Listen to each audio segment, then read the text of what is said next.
کو دا د ګیټ خوا کې باندې پوزې خور کړو او مدرسه داسې نه وه او طالبان ته به مې سبق وی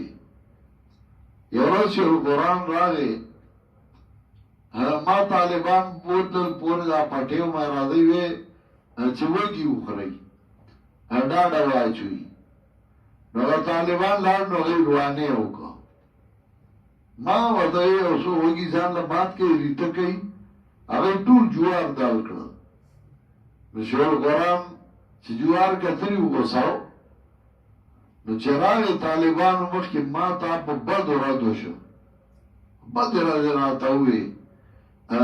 زه په زړه کې ډېر خوشحاله شوم ما په زړه کې وې ما دام دې طالبانو له یو سبق شو چې زه دومره حلالي بچی ما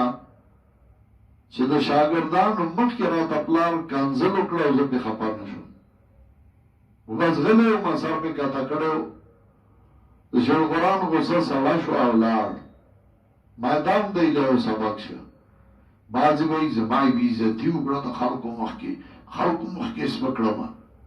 لکه چې پلار درته استاد درته بد وي پلار درته وي دا خو ستا عزت دی